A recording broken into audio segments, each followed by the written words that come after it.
뭐 하나만 만들어 올래? 그러면 금리 한 1에서 1.5% 정도 빼줄 수 있대. 보수 계열의 대표님들은 이자 올라가는 거 별로 안 무서워합니다. 내가 금리를 통제할 수 있다고 생각하기 때문에. 금리를 통제한다고요? 견디고 듣다 보면 늘어나는 재테크 지식 시작합니다.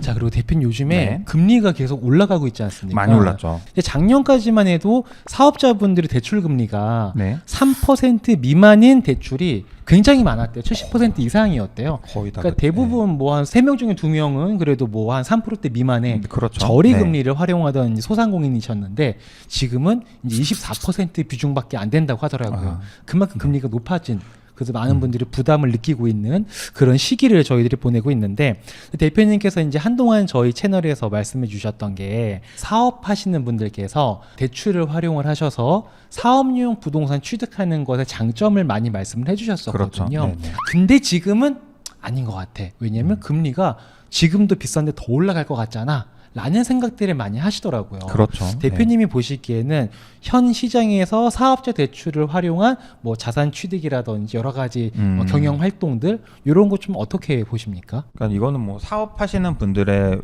리스크를 어떻게 감내할 수 있는지에 대한 성향에 따라서 좀 달라질 것 같은데요. 예를 들면 금리가 올라가면은 자산은 좀 떨어지는 현상들이 많이 발생을 합니다. 네. 그래서 예를 들면은 이자가 3% 하던 게 5% 됐다라고 하면 2% 올랐는데요. 네. 이 이자 인상분이 2년 이상 유지될 거다라고 하면 나는 원래 낼 거보다 이자 4%를 더 내는 거겠죠. 그쵸. 그렇죠. 근데 대출받는 원금의 크기에 따라서 이 4%가 엄청난 부담이 될 수도 있고 굉장히 네. 가벼운 게 될 수도 있는데, 내가 이렇게 이자 비용 4%를 더 내면서 투자한 자산이 네. 2년 동안에 4% 이상 올라갈 거라고 생각하는 분들이면 덤비겠죠. 그쵸. 네, 그건 이제 뭐 부동산이 될 수도 있고 기계가 될 수도 있고 아니면 원부자재가 될 수도 있고 네. 사실은 다양하겠지만 이걸 이제 무조건 사면 안 돼, 무조건 사면 돼 이렇게 생각하기보다는 투자의 기회비용과 이자의 기회비용을 놓고 한번 판단해 보시는 게 제가 봤을 때 기본적인 발상이실 것 같고요. 네. 이제 사업을 하시면서 융자라는 걸 잘 활용하시는 고수 계열에 좀 올라가 있는 대표님들은, 고수님들, 네. 대표님들은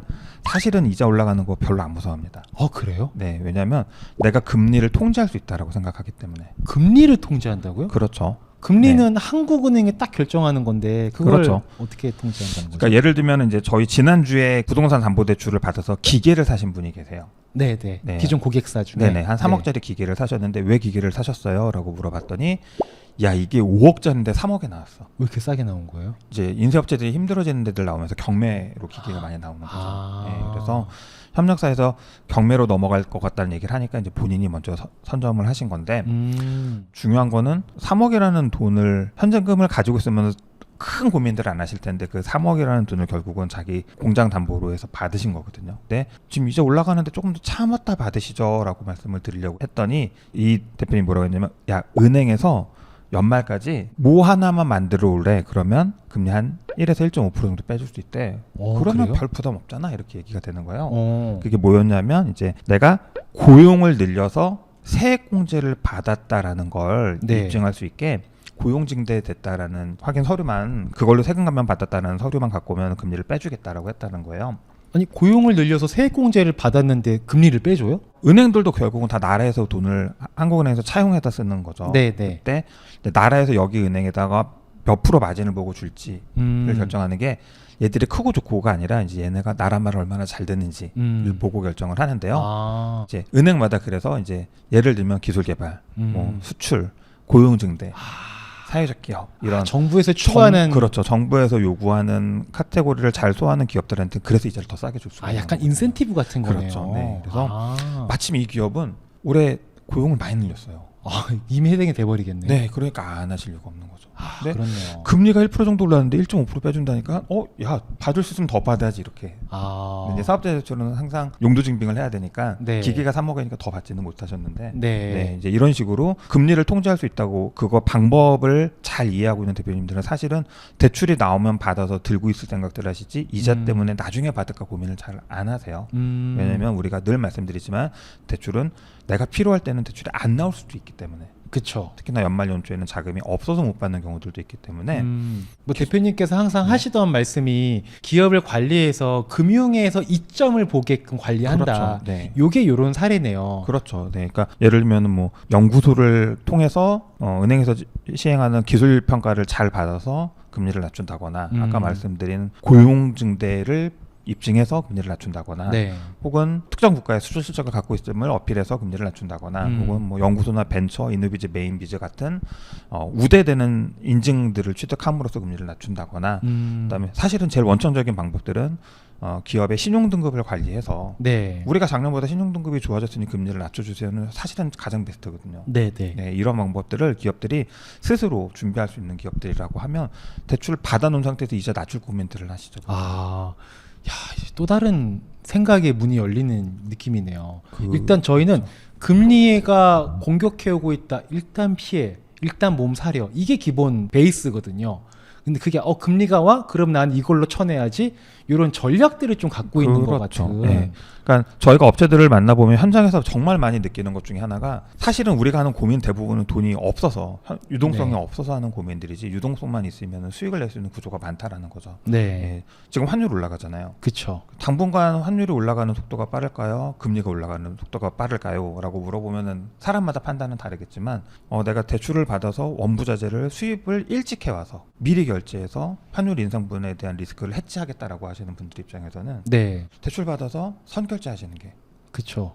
원가를 훨씬 줄일 수 있는 방법이니까 그쵸. 그렇게 하시는 분들도 상당히 많고요. 그렇겠네. 진짜로 그 얼마 전부터 금리 인상은 시작됐었잖아요. 네. 그래서 대출에 대해서 몸을 사리게 됐던 그런 분들이 꽤나 많이 있었는데 그때 어떤 분들은 야 이거 금리 올라가고 미국은 올라가는데 우리가 늦게 올라가? 그럼 환차이가 벌어지겠는데 그렇죠. 나 어차피 수입해 와서 장사를 해야 되는데 야 수입 물가가 더 올라가겠다. 그럼요. 이때는 금리를 무서워할 게 아닌 거죠. 그럼요. 저희도 이제 건축 자재 고객사들이 좀 있는데 네.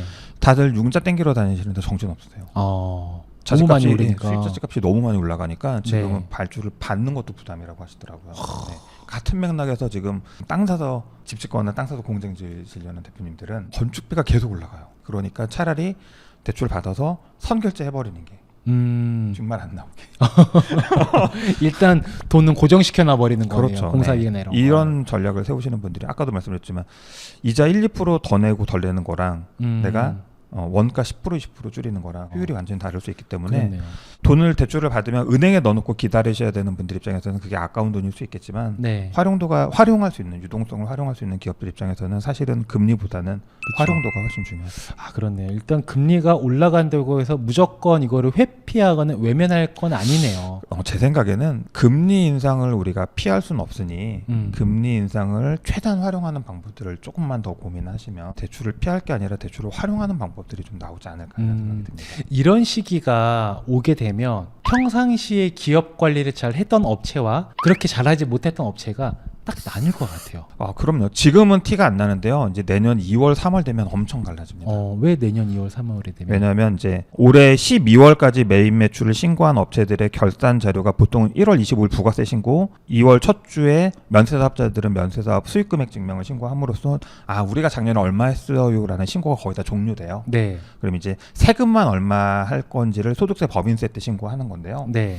대부분 이제 부가세 신고나 면세사업자들 수익금액 신고를 하고 나시면 금융기관 입장에서는 이 업체가 이자를 더 내야겠구나, 덜 내야겠구나라는 가이드가 나오기 시작합니다. 네. 두 번째는 보통 많은 기업들이 연말 연초가 자금이 제일 많이 필요할 텐데 네. 자금 조달이 어렵다 보니까 부실이 엄청 많이 발생하는 시즌이기도 해요. 그러니까 그렇구나. 시장에서 돈을 공급해주지 못하는데 상환만 해야 되는 네. 환경이 지금 보통 이제 12월, 1월, 2월 요 사이에 많이 생기다 보니까 네.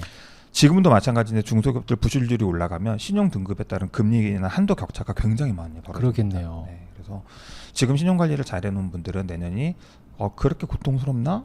이자가 그렇게 많이 올랐나? 이렇게 스무스하게 넘어가실 수 있을 거고요. 지금 신용 등급 관리가 안 되는 기업들은 내년에 이렇게까지 올라가? 이렇게 느끼실 그렇네요. 게 자명합니다. 우리 개인들로만 봐도 금리가 올라갈 때 막 진짜 너무 올라가서 힘들어지시는 분이 있고 뉴스에서 말하는 것처럼 그렇게 많이는 뭐 그래? 네, 맞아요. 네. 아닌데 약간 이렇게 온도차가 다른 것처럼 그럼요. 기업도 그러니까 마찬가지인 거예요. 저희 고객사들 중에서 똑같은 자금인데도 이런 게 있으세요. 소상공인 시장진흥공단의 소공인 특화 자금을 연초에 쓰셨던 분은 2%대 쓰셨어요. 되게 싸게 쓰셨네요. 그렇죠. 근데 이번에 자금 8월 달에 받으실 때 보니까 3.7% 나오는 거예요. 야, 정책 자금인데 이렇게 많이 올랐어? 라고 하신 분들이 있으세요. 근데 네. 이건 뭐 내 신용 등급이 아니라 그 공단 자체의 금리가 올라간 거니까요. 네, 네. 근데 그 같은 시점에 집담보대출은 6%가 됐어요. 신용으로 3.7%인데 집담보대출은 6%가 됐으니 사실은 나는 엄청 싸게 쓰고 있는 건데 그렇죠. 네, 본인이 못 느끼신 거죠. 어. 네, 그러니까 내가 가게로서 개인으로서 대출을 쓸 때와 내가 기업을 하는 중소기업으로서 대출을 쓸 때는 사실은 기업 쪽이 금리는 한두 면에서 압도적으로 유리하기 때문에 이런 제도를 좀 잘 이해하신다라고 하면 금리 상승기를 좀 현명하게 극복할 수 있지 않을까라는 생각이 좀 들고요. 네. 저희가 이제 자영업하시는 대표님들한테 지금 시점에서 늘 드리는 조언인데요. 대표님들이 생각보다 많은 분들이 대출 아닌 대출들을 쓰세요. 네, 뭐 할부금융이라든가 네, 네. 네, 신용대출이라든가 뭐 구매자금 대출 이런 거 많이 쓰시는데요. 생각보다 많은 분들이 기업 대출이 아니라 개인 대출을 쓰시는 경우들이 있으세요. 아, 그래요. 네, 그래서 개인 대출은 사실은 금리도 높고 이자에 대해서 경비 처리할 방법도 없기 때문에 네. 사업자 대출로 한번 갈아타시는 아이디어를 좀 내신다라고 하면 이자 부분에 대해서는 경비 처리가 되고 사업자 대출이기 때문에 금리는 한도에서 훨씬 유리할 수가 있습니다. 그래서 무턱대고 야 이렇게 대출 원장에 3천, 5천 찍히는 게 무서워서 네. 네, 카드 막 12개월 할부 쓰시고 진짜 많으세요. 사실 그것도 대출이나 마찬가지죠. 그럼요. 다 대출이거든요. 네. 훨씬 많은 이자를 내고 계신 거기 때문에 또 비용 처리도 안 되잖아요. 그렇죠. 네, 사업자 카드들이 아니시기 때문에 한 번 정도는 고민해 보시면 좋을 것 같습니다. 좋습니다. 이게 금리 인상기라고 해서 막연하게 우리가 두려워할 것만은 아니라 그럼요. 분명히 여기에서도 우리가 잘 활용하느냐에 어떻게 활용하느냐에 따라서 그럼요. 또 한번 맞습니다. 나에게 기회가 올 수도 있는. 아까 그분 사례 되게 좋네요. 원래는 5억짜리 기계인데 3억의 매물이 나왔으니 그럼요. 지금 대출 금리 2%, 5% 이게 7%가 되더라도 그럼요. 그게 지금 중요한 게 아니지 않습니까? 우리 기업들 입장에서는 자꾸 그 구조를 활용할 생각들을 하셔야지 피하려고 하시면은 점점 더 어려워지지 않을까 생각이 듭니다. 그렇죠. 자, 또 그런 거 잘 도와주시는 게 또 그럼요. 네. 행쌤 덕에 정말 그 전화로 다양한 업종 상담을 하고 있습니다.